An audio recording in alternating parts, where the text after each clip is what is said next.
ஆண்டவரும் இரட்சகருமாகிய இயேசு கிறிஸ்துவின் இனிதான நாமத்தினாலே உங்கள் யாவருக்கும் என் அன்பின் ஸ்தோத்திரத்தை இந்த காலை வேளையில உங்களுக்கு தெரியப்படுத்துகிறேன். 113 சங்கீதம் 3வது வசனத்தில் இவ்வாறாக வாசிக்கிறோம்.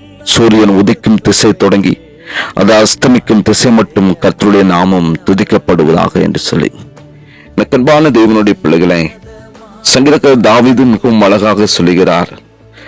சூரியன் உதிக்கிற திசை தொடங்கி அது அஸ்தமிக்கும் திசை மட்டும் கர்த்தருடைய நாமம் துதிக்கப்படுவதாக என்று சொல்லி, நாட்களில் கர்த்தரை துதிக்கிற துதியானது ஒவ்வொருடைய வாழ்க்கையிலும் இன்னும் அதிகமாக எழும்ப வேண்டும் என்று சொல்லி பரிசுத்த ஆவியானவர் வாஞ்சிக்கிறார்.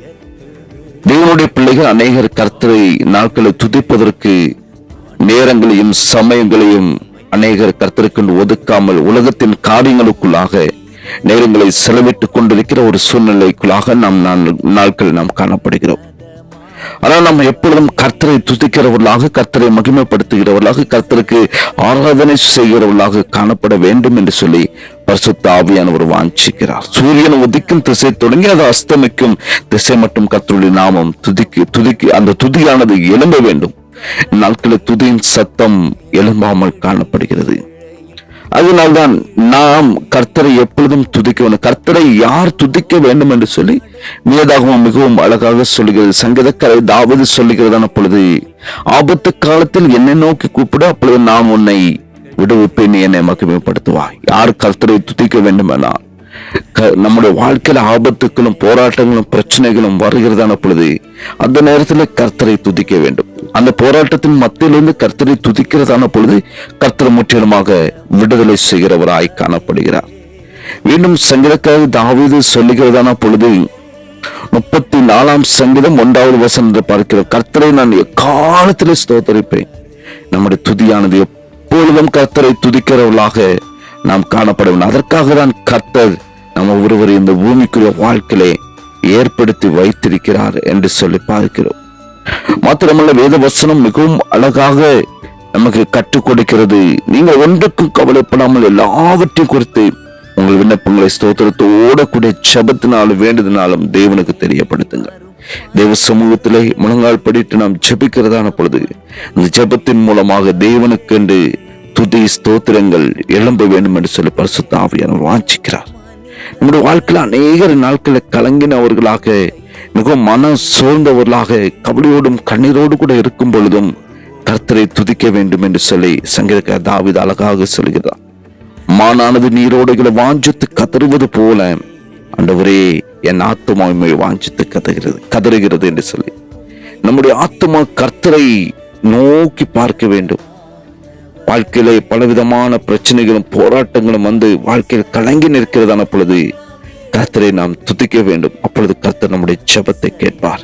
நம்முடைய வாழ்க்கையில பாடுகள் வரும் பொழுது, குறைவுகள் உண்டாகும் பொழுது, மற்றுள்ளவர்களால் நெருக்கப்படுகிறதான பொழுது நாம் கர்த்தரை துதிக்க வேண்டும். தானியேல் தேவ சமூகத்திலே துதிக்கிற ஒரு மனுஷனாய் காணப்பட்டார். சிங்கங்களின் கெபியில் போட்ட பொழுதும் கர்த்தரை துதிக்கிற ஒரு ஆய் காணப்பட்டார். கர்த்தரை விடுதலை செய்தார். அப்படி என்றால் நாட்களில் தேவனுடைய பிள்ளைகள் நாம் துதிக்கிறவர்களாக காணப்படுவோம். துதி எடுத்தால் சாத்தான் ஓடி போய் ஓடுவான். துதி எடுத்தால் நம்முடைய வாழ்க்கையில வெற்றி உண்டு.